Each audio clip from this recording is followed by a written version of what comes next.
welcome to another Digital Team Insight. In today's session, we're really going to be unpacking, what does offshoring look like for a modern MSP or a modern TSP?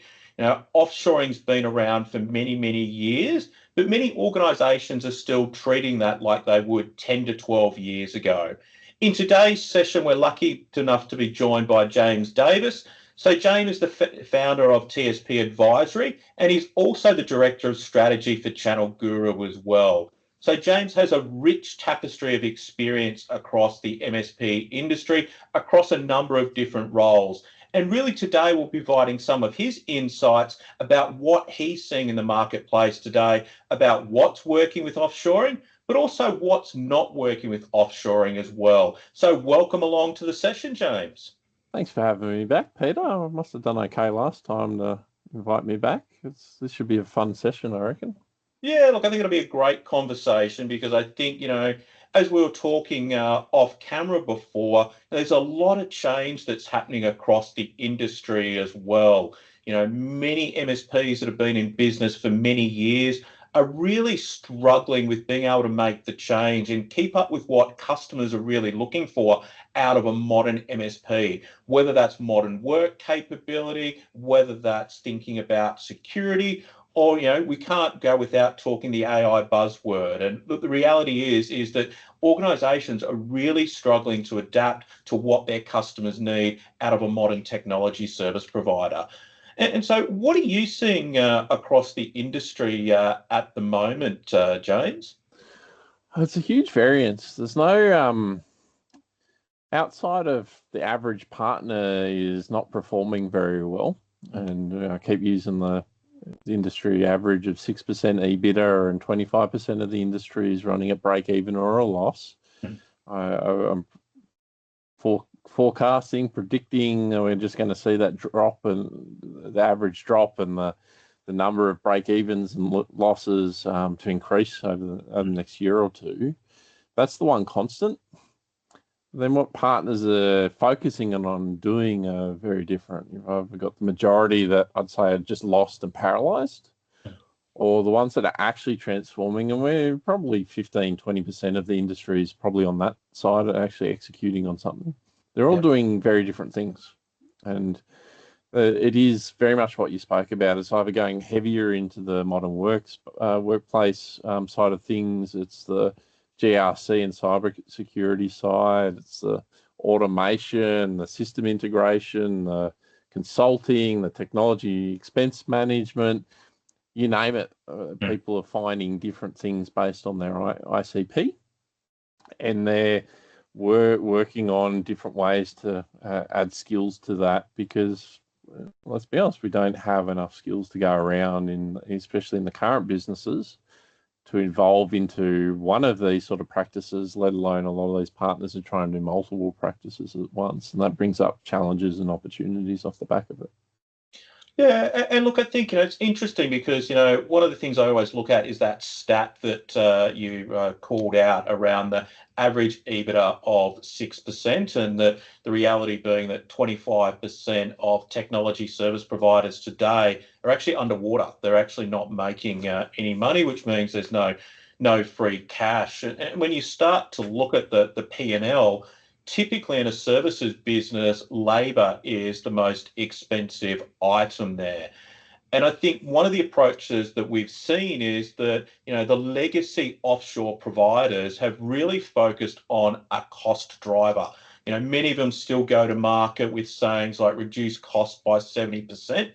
However, I think it's really focusing on capability, and that's really the key, is finding the right skills, obviously at the right price. And there's a recent article in the AFR earlier this week in regards to looking at the IT sector in Australia. So, we've dropped another 30,000 workers inside of the IT sector in Australia over the last 12 months. So that's that people are moving out of the IT sector and moving to other fields, but then we're not getting the graduates coming through in order to be able to replace them, which really leaves a skills gap there. And When you start to think about that sort of offshoring piece there, James, what's the shift that you're seeing for MSPs where they're moving from just thinking about cheap labor to really starting to think about scalability, capability, but also leverage?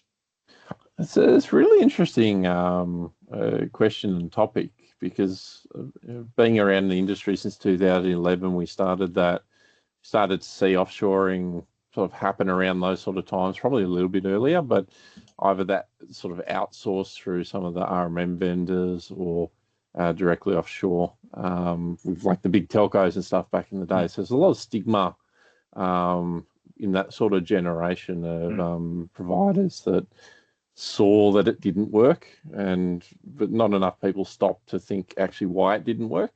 And we still have that stigma around some of those big telcos and banks that offshored to Philippines. And it was quite clear that it wasn't the Philippines that was the problem. It was the KPIs that they were given to meet, and they were doing their job that they were given.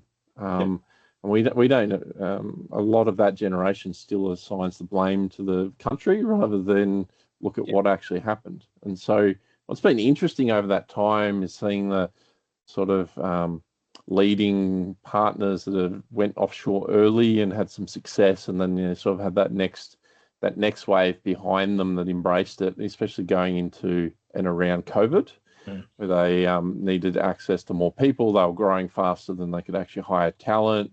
And at that time as well, our labour costs were going up quite significantly. And since then, what's sort of happened in probably the last 2 to 3 years is there's been a lot of partners that have retracted away from having any offshore resources. There's others that have doubled down and made that a core growth strategy for their traditional businesses to maintain margins. And then probably, again, we're at that leading point where people are leveraging it to access wider pools of talent into those different areas that we were talking about to actually unlock new practices and new revenue streams. And I'd say they're on the top point of the pyramid. But it's been interesting, that split again, that retraction away from offshore and that sort of doubling down. I'd say that's probably 50-50. Of what I'm seeing. And there's still a whole bunch of partners that never want to offshore. There's valid reasons around sovereignty and the need to meet contractual obligations in their clients. There's also then the way that a lot of people still don't understand it or apply the stigma of the past, or they just don't think their clients will accept offshore resources without ever actually talking to them and asking or proving or disproving the model. And so it's a very broad mix, and it's changed quite significantly over, say, the past 15 years.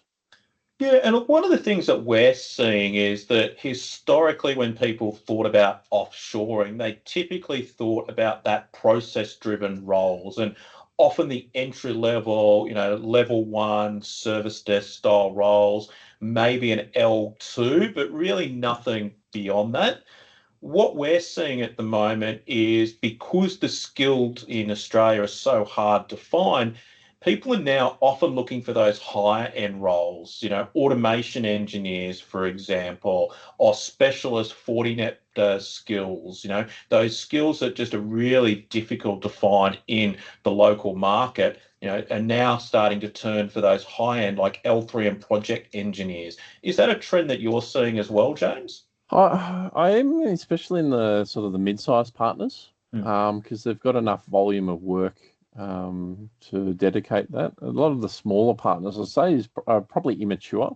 They need these kinds of resources, but they don't have the volume of work, but also the mindset is also an issue around everyone needs to be a generalist. It's not even like whether high-level people should be offshore or not. They look for that generalist, and they have these sort of expectations of what a level 3 is, and they're expecting a unicorn where it doesn't exist.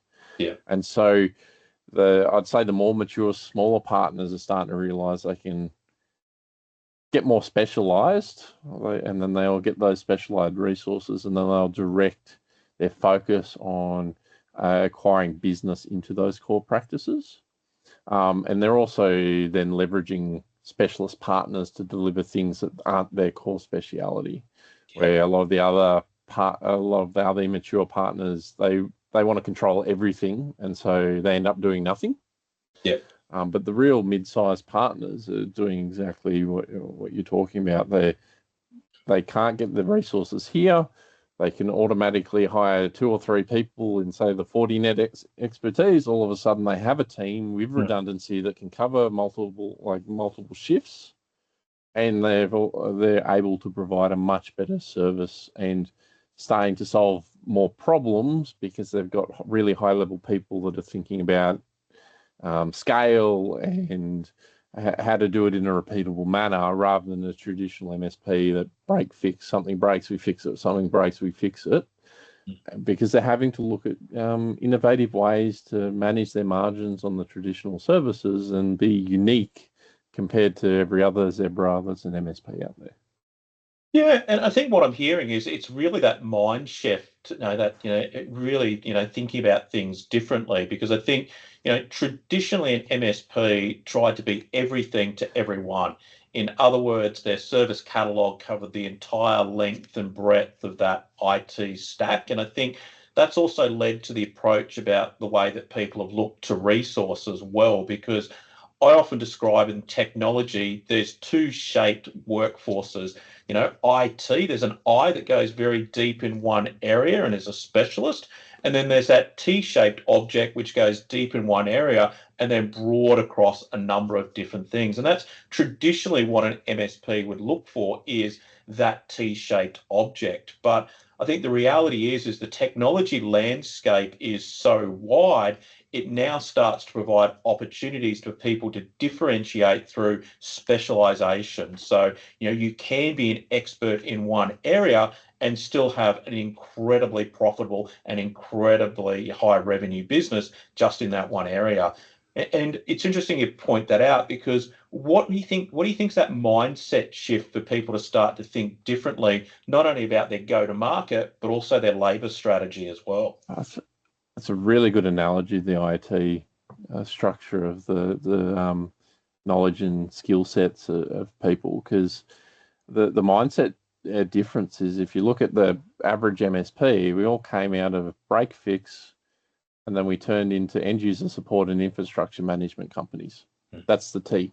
Our speciality was like the standard traditional small business infrastructure, old SBS server, the network wrapped around it, the firewall, and some desktops, and away we went. That's what we did, and that's why we could be generalists, because it was broad inside that range.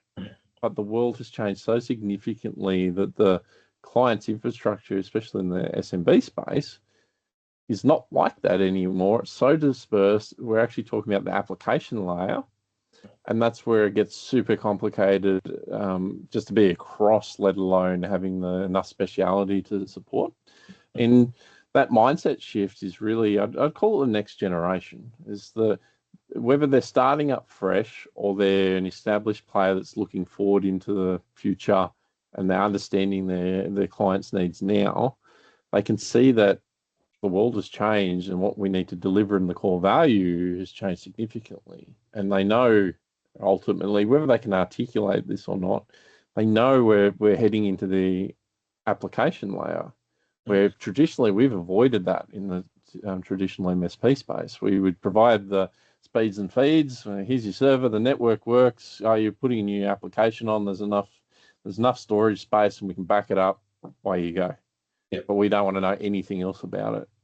And so it's that shift of realizing and meeting clients' needs that is actually driving the partners in to look at, how does our operations work? How does our business structure work? What sort of talent do we need? And then what's our operating model around that to actually effectively deliver modern services to our clients?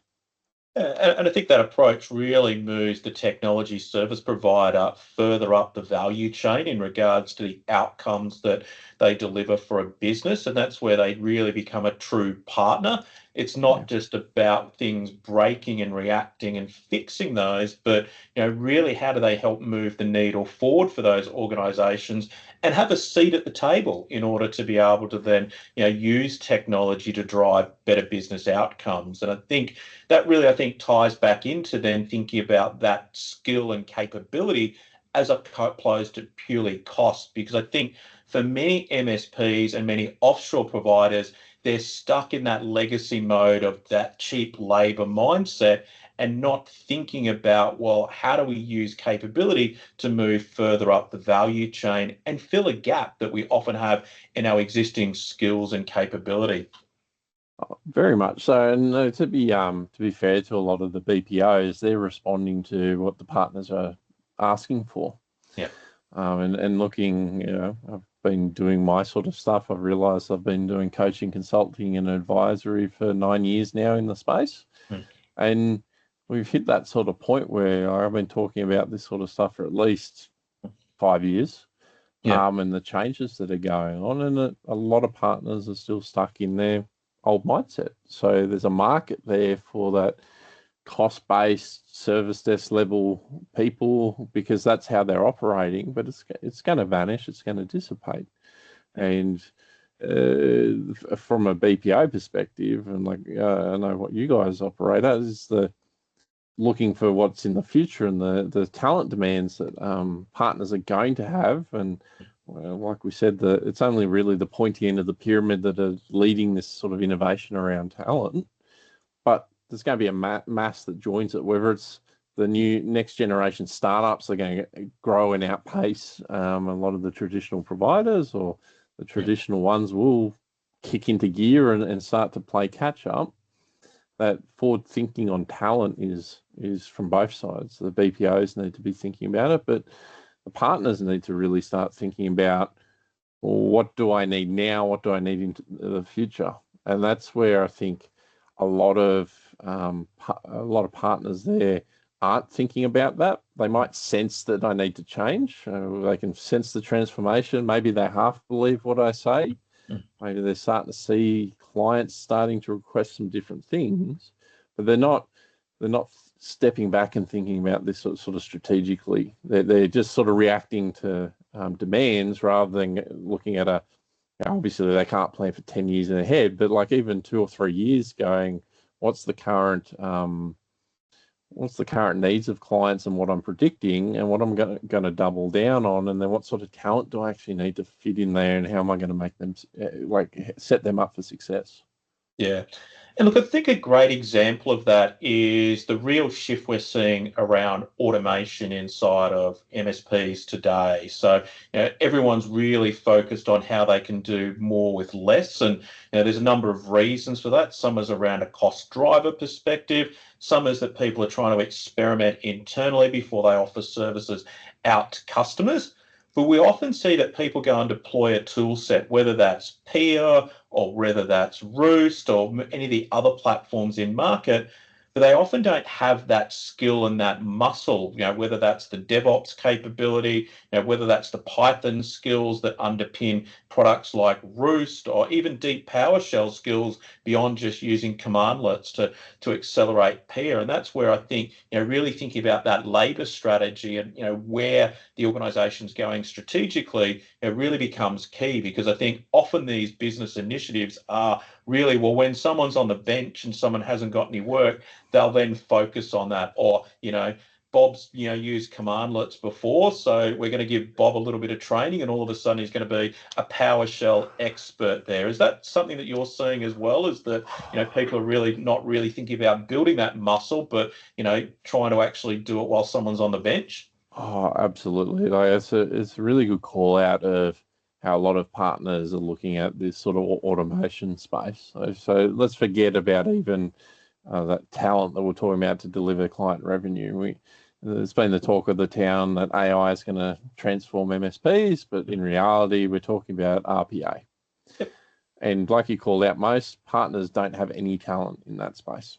Yep. And why would we? We end user support providers and infrastructure managers. very different skill sets and training sets to what DevOps is and RPA management really is. And so they're making a lot of different mistakes there, like the call out of let's just grab someone that can do some PowerShell commandlets and they're going to be our DevOps. That fails nearly every time because they're not actually interested in it. Or if they truly are, it's still going to take them a year or two to be productive. It's going to take them double the amount of time a half-decent DevOps person can do something in, because not only are they learning or what to code in or how to structure things, they don't even know how to operate in a DevOps manner around sprints and managing projects like that. It's completely different from a lift and shift infrastructure project. And so there's a lot of burnt time in that process. And then if they're a bit more forward thinking and they hire someone, whether they hire someone on or offshore to do this, the next challenge is they don't have a project plan. They just assume that DevOps person's going to see everything, smash it all out, and solve all the world's problems. It's a bit unfair to expect that. I've only seen a couple of people be that kind of unicorn. Those people need a direction and a strategy and a roadmap and focus to help support them on that. But even then, what a lot of people aren't thinking about in this space is they never look at the financial realities of this. So we buy a Pia or a Roost, we'll hire a DevOps person, even if they're offshore, there's a cost there per month. Yep. And we don't sit there and actually go, are we actually going to get an ROI? We're getting sucked into the industry saying AI is going to transform our business.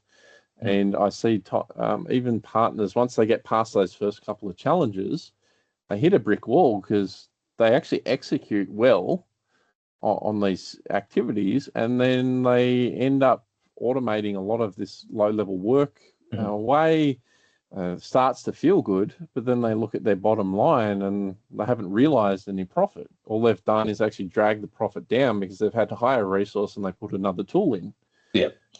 And this is from the lack of strategy of once you open up that freedom of time, what are you going to do to financially realize the benefits of that? And for a lot of the average partners, the unfortunate thing is you need to let people go. Yeah, because you don't have the sales to fill up the pipeline, you don't have the people to then go sell more services, they don't have the skills to deliver projects, the list goes on. That ends up having to be the default answer, which no one actually wants to do in our space. Yeah, and I think that really sort of touches on that thread, is that often people will offshore, but they don't actually increase profitability because, when you start to think about any labor decision, there's a go-to-market strategy that's associated with that. There's then potentially redeployment or restructuring of the existing team in order to be able to realize a lot of those benefits as well. And I think once again, that's because people just look at offshoring through a cost lens rather than a profitability lever. And that's really the key is, it's the old, revenue is vanity, profit is sanity, cash is king. And most people are actually just focusing on, that top line piece, not actually thinking about, well, what's flowing through and how much money am I putting in my jeans? It's a really good call out because the whole offshoring for a lot of partners, not all, a lot of partners, it has been a cost saving thing to protect margins. And one of the levers that is driving all of this that a lot of people don't want to confront is the pricing. But we're doing offshoring or automation, like any of these sort of activities, to try and do it behind the scenes so we don't actually have to have a client conversation. Yeah. And when the average prices are quite low, they're what the premium prices were like 10 years ago. That's the actual problem here. Yeah. But what's interesting that I've noticed over this year, end of last year, is even the premium prices where that's sort of consistently gone up over time. Yeah. That's peaked. The sort of average premium is the same as what it was 3 years ago. So those traditional services are actually peaking now.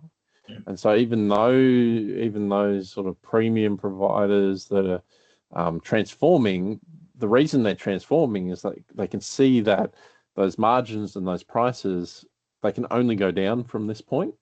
And so they're looking at different ways to do that and then opening up different revenue and margin streams in a different space, where the average partner is going, I'm already so tight. How do I just deliver what I said I'd deliver without having to reshape anything with the clients? And that's keeps that spiral going more and more, because like what you said, well, I could offshore and get 3 more staff to get through the busyness. But ultimately, that's not actually improving the bottom line. That's just stopping the bleed in some ways. Yeah, it's It's almost more shoring protecting that. up, isn't it? Yeah, it's almost sort of that erosion of margin that's occurring, because the reality is everything's going up, whether that's the cost of your RMM tool, whether that's the cost of your PSA, whether it's the cost of cyber insurance. But very rarely organisations really start to think about, well, how do I have those conversations? Because they're often seen as hard conversations to have with customers, and that's often because they're not delivering value to those customers, so are afraid to then talk about price, because how do they defend that value? And it was interesting. I was talking to a prospective customer this morning, and they were saying that they'd been in the red basically all of last year, and that they had finally increased prices from January. And believe it or not, January was the first month that they've been black for a long time. So they've been able to drag themselves out of that negative EBITDA simply by then reviewing that pricing strategy. I've done it time and time again with partners. Partner that started with me early last year. Just from raising prices, we had it was actually a 60 grand EBITDA improvement per month in 3 months from just going out, doing wholesale price increases to the majority, and then going out to the other clients and raising and changing engagements, and no one left. They're better off, and all of a sudden they've got more breathing room to go invest in different things. And that, I bring it back to that industry average EBITDA of 6%. Like the true high performers are doing around 20. Yeah. So basically, the difference between the average partner and the sort of high performers, yes, there's efficiencies and maturities, but probably 9 times out of 10 in my experience, the main difference is the pricing, and that's reflected in the average partner and the average premium. It is about a 20-25% difference, and it has been for a long time. And that solves most problems to then drive the efficiencies and quality and all of that kind of thing on the other side. And none of this internal stuff that we're focusing on, and bring it back to like the offshoring conversation, none of that is whether we hire an offshored resource or not. Yeah, correct. And I think that's also, when you start to talk about, what good looks like in regards to best in class versus the others, I think you can really use that analogy as well when you start to think about, offshoring as well, because, the reality is there's many different partners out there, and it's almost become a commodity service. But really, I think what people need to be starting to look for in any partnership across any vendor is, how is that vendor not only providing something that's transactional, but how are they actually adding value back into my organization to enable me to be able to then have a better business. It's a great call out. I think that's a mindset problem as well for a lot of partners. Partners are looking for cookie cutter solutions. Yeah. They're paralyzed. Also, the industry's, to be fair as well, the industry's drummed into them that MSP was the way to go. There's one true model. It's how you do everything. And then all of a sudden, the goalposts have moved from under everyone after all this hard work and sacrifice. And there's no one right answer. Yep. And anyone that's pushing that is just a snake oil salesman, or lacking wide enough perspective. What you just said there around like the partnerships, whether it's a vendor, whether it's a BPO, whatever it is, it starts with your mindset as an owner of like, what am I trying to achieve? What's my strategy? And then finding the right people that are going to align that. If you want to be a commodity, that's fine, and you take that approach, but be deliberate about it. Yeah. That's probably the thing that's frustrated me. It's probably not the right words, but for a long time, that's what everyone's been doing, is going commodity.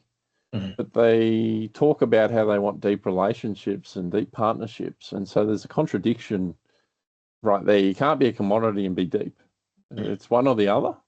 And whatever you want, that's fine. There's no right or wrong. There's no better or worse. It's what's right for you and the types of clients you're working with. Then you make those decisions, and then you can line up talent to that. You can line up the initiatives internally, you go to market, all of that. But that's what I think we come back to with most conversations in the industry, is we're just lacking a unifying strategy and direction for our businesses for the long term. Yeah, and I think, the same way that many technology service providers are all homogenous and all are, the flavor vanilla, that the same, I think, exists in the BPO industry as well, is that there's, Yeah. many, many partners that all look exactly the same. It's all just simply, we can give you cheap labor, 70% cheaper than what you can get anywhere else. And, really starting to think about, well, one of the key reasons you offshore is to get lower cost. But it's also not about that. It's the depth of skills and capability. It's the aptitude along with that, but also the frameworks that exist around that to help support the organisation to be successful as well.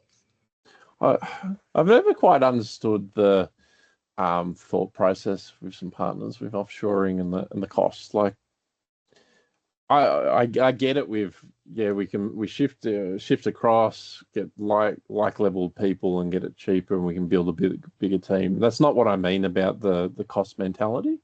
It's a perfectly valid strategy. What I've never understood with partners in offshoring is, all right, we might hire, like you said earlier, a level one, Mm. and they might be 30% cheaper. I was plucking some random numbers out of my head. That's fine. But then all of a sudden we expect like 4 times the output out of that person compared to the person that's on shore to make Yeah. them valid. So not only are we're getting them for 30% of the total cost of an employee here, we're expecting 4 times the output most often. Again, that's a huge contradiction. Mm.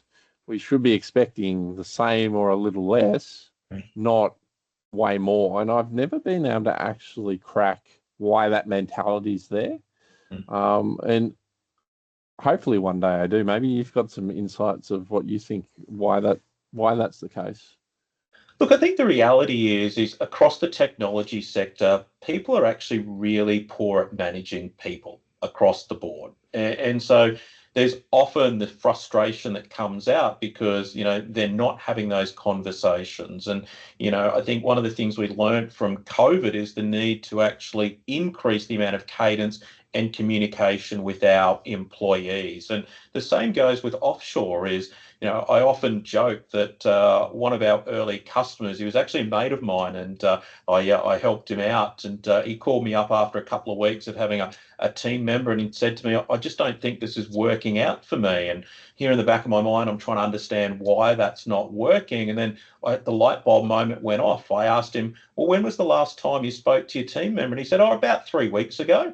And the reality is that it's having that partnership that really actually identifies that. And I think, that's what you find with sort of good BPO is that there's a two-way conversation. There's understanding, is the team member getting everything that they need? And likewise, is the customer getting everything that they need? But then helping to work through that to then, well, here's some best practices, here's some frameworks to be able to use to get more effective. And I think, often that expectation is sort of that set because of out of sight, out of mind, that all of a sudden there's a false expectation that's been set. It's a very good perspective, and you're right. Generally, we're not very good managing our people. Uh, the owners are usually quite heavily into the business in some form, whether they're still stuck in the tech or whether they're the key account manager or the BDM. They've got to work inside the business quite a lot. And so they, a lot of times, legitimately don't have the time to sit there and do proper people management. But that's why we've got to put people managers in place and value it. Even in the mid-sized companies, it's took me a while to realize this, but our industry takes a long time before we put HR in and around our businesses. Like I work with 200 people sort of size companies, and they whether you have a HR department or not, that's irrelevant. But they haven't even had proper HR advisors and set that kind of engagement rhythms up properly and drive the training through the middle management layer. It's just, I guess it's our personalities have always been, it's not about the people, it's about the tech. And that's something that we really need to change as a mindset, because not only do we need to look after our employees from a people first mindset, our clients need us with a people first mindset, so we actually understand them and their work, so then we can use technology to solve the problem instead of leading by tech. I think that's going to be a really hard chasm for a lot of longer term people who have been in the IT environment to actually change. It's so ingrained that that's how we are. It's going to be the sort of next generation that's going to really drive that transformation. And it's going to be hard for partners that don't adapt that mindset to recruit, retain talent, and then engage with clients well enough. Yeah, and I think, often conversations that I have with business owners is the conversation of offshoring often comes because somebody's left the organization. Another person's poached them or headhunted them, offered them $30,000 more. The person probably hasn't had a pay rise or had any review for the last 3 years, had no professional development, no one-on-ones. And then all of a sudden they're left with this hole and this gap that they try to then, instantly fill, where, it's actually, trying to actually solve the problem before it actually becomes an issue there around the people management piece. Because the reality is that in a services business is people are your most valuable asset. But unfortunately, often they're not being managed at all in that regard, which then, goes and creates, challenges down the track. And that's the same as whether that person's offshore or whether that person's onshore. It's creating those frameworks around that to be able to then, drive and get growth out of that. So, because I often think about people a little bit like the stock market. The reality is, you need to constantly monitor that. And in order to get growth, you sometimes need to make change in order to be able to then unlock that growth. And sometimes, you've just picked the wrong stock and you need to go and actually let that stock go. And the same with people as well. And it's having those frameworks in place that means you're actually measuring the output around that and having those key KPIs for the performance of every individual, no matter where they are. It's a really good call out, because times have changed as well. The types of employees that we're getting, the generations have changed quite significantly, and what they expect and what they want. The types of people that are coming into the traditional help desk, as an example, have completely changed. And we've spoken a lot about the need to change how we actually recruit talent and retain it, but the world's shifted around us, and we haven't adapted to it. And I see challenges a lot, because in general, like, resilience is down, the mental load capacity is a lot lower than it's ever been. The willingness to learn outside of work has reduced greatly as well. The demands from the clients have changed and increased. Like, there's all these things going on. So actually the pressure from a employee side in it as an employer and trying to run and grow an organization is actually more than it ever has been. And without that sort of framework and the mindset, and then the room to breathe as well. And this is bringing it back to that offshoring side. It's where I've seen some quite clever partners bring on those higher level talent, bring a team on, not just one, Yeah. invest in going, we're going to bring a team of 6 level 3s on, we're going to bring a couple of DevOps people. Mm. They're going to take some of the things, the bull by the horn, and solve some problems, while it gives the other team room to breathe and upskill and do other things. And that works quite well. But if you're running at 6% EBITDA, all of a sudden you're in that 25% that's break even or losing money at that point. So you can't actually afford to it. And that goes back to the pricing. If you're not charging enough, you've trapped yourself where you are, and you're not going to get out of it without having those conversations with clients, because you need to invest in your business so you can invest in your clients' businesses for the future. And that's the way that we've got to see it. We've got to stop seeing it as how are we cutting costs by being generous and being cheaper.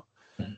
We're actually hurting the clients' businesses, because we don't have the talent they need to develop and grow their own businesses. And they are very cognizant of that more than ever, because we've solved the bottom rungs of the hierarchy of needs with the infrastructure, and that they need to find their own efficiencies now. They're trying to find their own breathing room for their talent challenges, all of that kind of stuff. And if we're not creating our own room to breathe, we don't put our own oxygen mask on first, we can't help anyone else.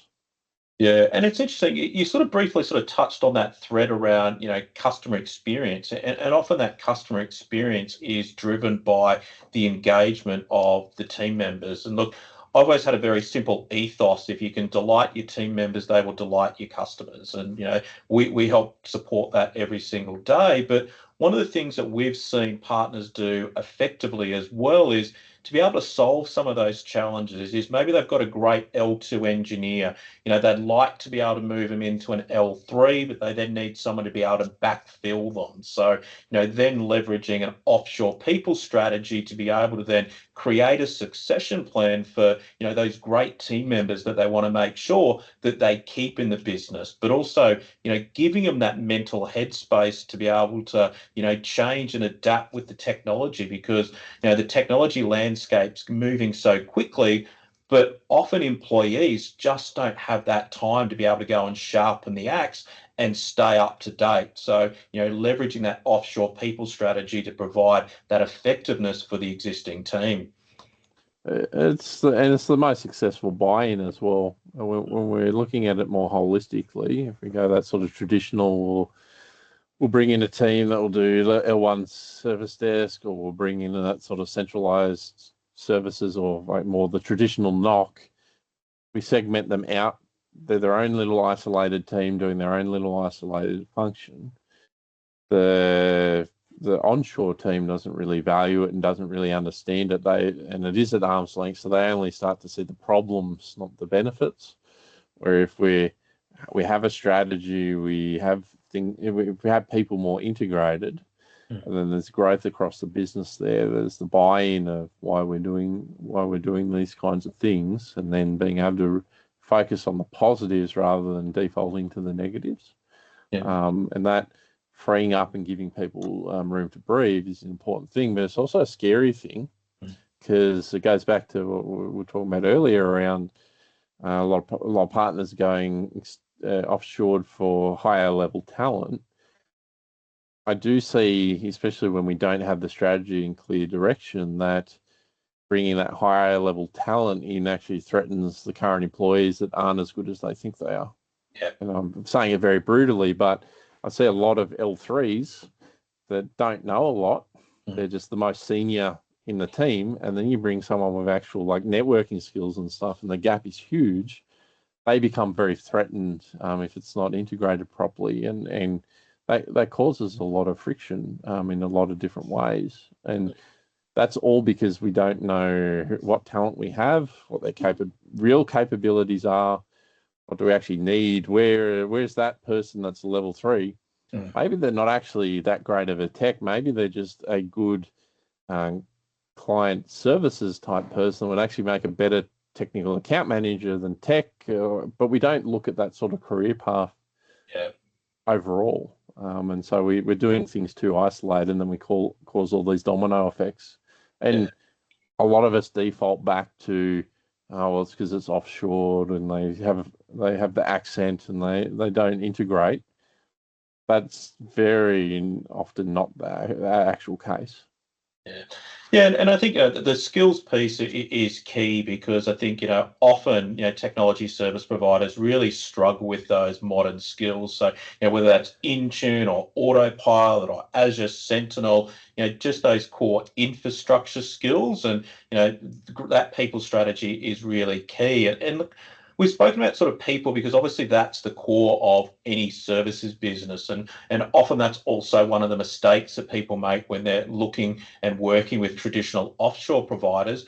What are some of the other common mistakes that you've seen MSPs make when they're working with those traditional offshore providers and those models that are so rigid that they have? Well, there's a few things. We sort of touched on the lack of processes. Hmm. Uh, put I'll put most of the blame on the partners. Yep. Like we don't even have those processes for our own company, let alone being able to integrate anyone else into that. So it's always difficult as an outside service provider to then meet in the middle when you provide a certain thing and there the business is the way it is. So there's that challenge. Yep. See a lot of challenges around like the contracts these Mhm. days, and the changing expectations from partners, the misalignment with those sort of contracts, and then the I guess the mindset and the practices that some of the BPOs revolve around. So a few examples. Partners have issues with those long-term contracts of like 12 months kind of lock in, not because they're not committed to the employees, but we don't even hire our employees for 12-month contracts. Yep. So there's already a misalignment on that expectation. I've seen quite a few issues over the sort of the last 6 to 12 months around the offshore employees doing something that you would call serious misconduct, and you would terminate them on the spot onshore, and that misaligns with what the contract enables from a BPO. And so whether the BPOs are protecting the employees and making sure there's proper evidence, or they're hanging on to revenue for longer, that creates a lot of friction due to that misalignment.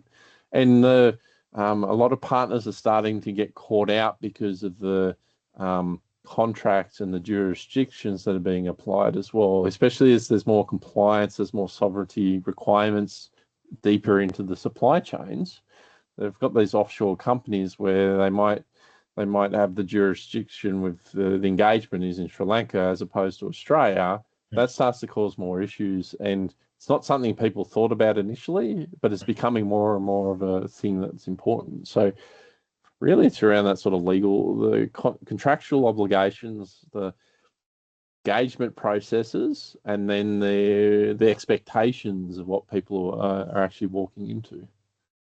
Yeah, and look, I think you've just got to look at Reddit and the MSP subreddit and see the frustration that exists with people with some of the traditional PSA providers and the long-term contracts. They often feel like Hotel California, where once you're in, you can never leave. And I think unfortunately, a lot of legacy offshore providers have taken that same approach of lock-in, but I've always thought that no matter where you're hiring in the world, you want to be able to mirror the people strategy that you've got onshore as well. So those simple things like being able to give 4 weeks notice in regards to then being able to then move somewhere, because the reality is business changes. So you need to have that flexibility, but also, that's where a high value BPO comes in, is because they create that separation between what is local labour law versus what is Australian labour law as well, because that's why you're paying a BPO, is so that you don't have to worry about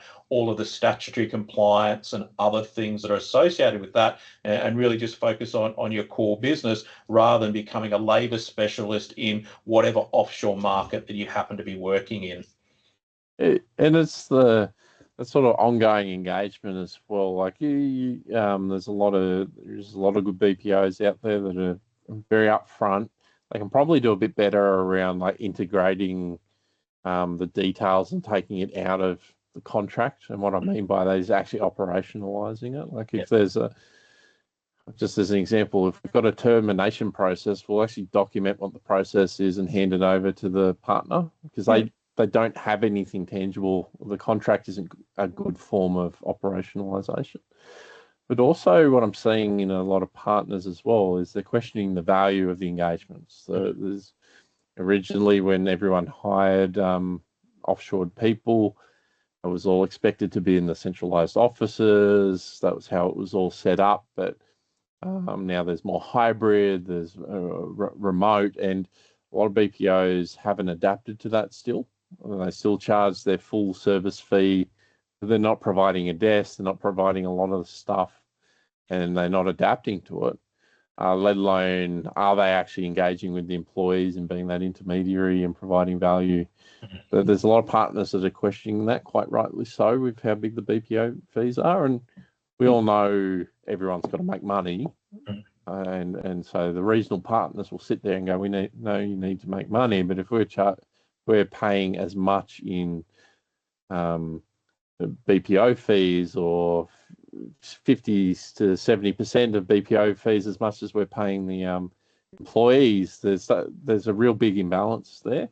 And so a lot of partners that have gone heavily into offshoring and are doing it well, a lot more of them are looking at pulling out of the BPOs and start doing employers of record, or like actually standing up an entity over in the region where they've got their employees, because the middleman is actually making things worse. The employees want to work closer with the employer. The employer wants to look after the employees, and then the BPOs are actually getting in the middle of that and not providing value, or at worst, detracting and causing negative problems because of the way that they're acting. Yeah, and look, I think that's the key. Is doesn't matter what that partnership is, what that vendor is about. That value being added directly into that, and really freeing you up to be able to focus on what your core business is. Rather than necessarily having to worry about that, and knowing that there is a safe pair of hands that have got your interest, but also your team members' interest at heart as well. And I think that's one of the key criteria as you start to then look at the various different BPO options globally. Is then is that partner really heavily invested in the individual team member, and also invested in making sure that you are driving a profitable business and helping to support that with great capability.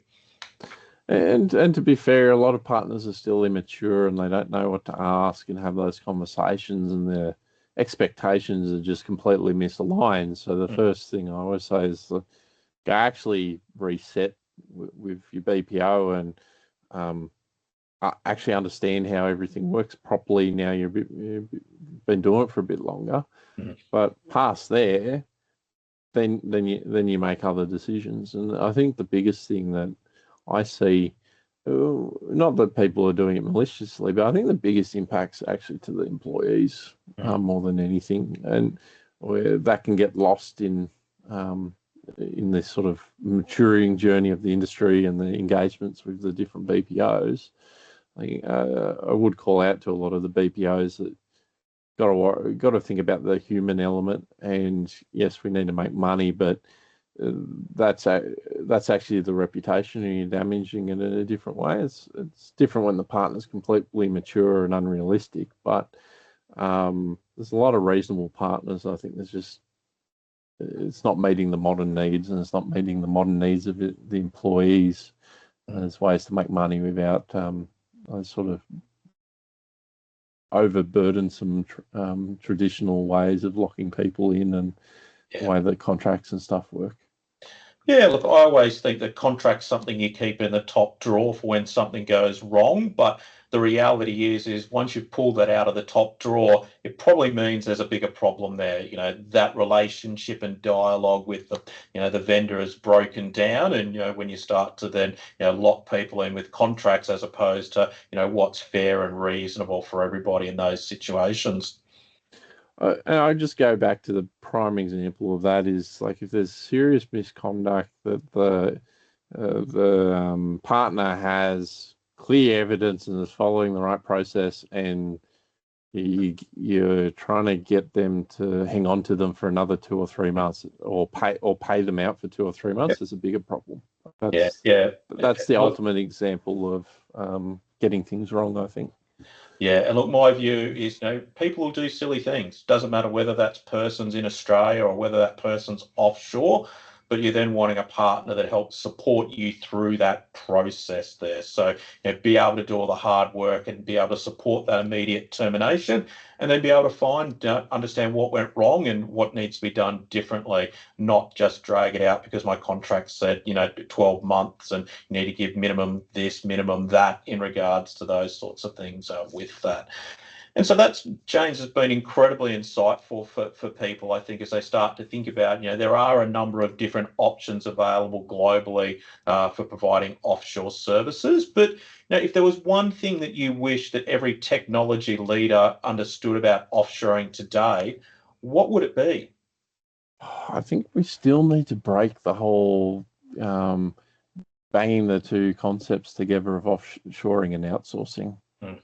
The sooner that we see offshoring as an extension of our team, and they're our team members, and wherever we house them doesn't matter, the sooner that we get past that outsourcing as we're just getting a particular function and outcome, the more that we're going to be successful. I think that's what sticks with me the most. Everything else flows from that sort of mindset. And then once we actually think ahead of the future and create a strategy, then we can make decisions, so that we can start making decisions around what country do we work with, what talent do we need, how do we integrate them. All of that kind of stuff becomes a lot easier and a lot more directed when we know that business strategy component, because then we can lay out that sort of talent strategy off the back of it. And it's not hard. Like, I know people hear the word strategy and they think it's this big thing.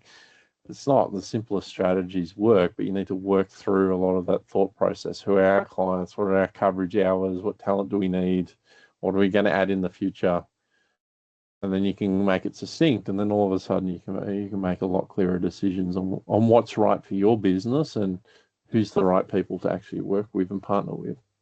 Yeah, look, and I think that's key around understanding that, offshore is just your team member that just happens to be sitting in a different geolocation, and, involving in those, cadences of your daily huddles, your all hands, all of those things is, they just happen to be sitting somewhere else rather than necessarily in your local office or in your local region there. So, yeah, that's a great thing for everyone to sort of, as we close out, really just keep in their mind is that, what a good BPO allows you to do is access a broader pool of talent and capability that you can then directly integrate in your team to really then deliver great outcomes for your customers and ultimately drive that EBITDA and put more money in your jeans as a business owner.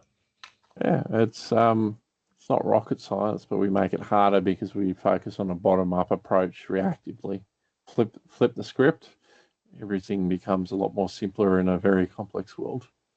Yeah, fantastic. So really appreciate your insights as always. I think, the rich experience that you've got working with, partners for many, many years really helps then enable those people that either are using the existing BPO to go, are they the right partner? Or as you're starting to think about what your talent strategy looks like for 2026 and beyond, helping to make the right decision. So appreciate all the insights today, James. Thanks for having me again. It's been great. Fantastic. Bye for now. Bye.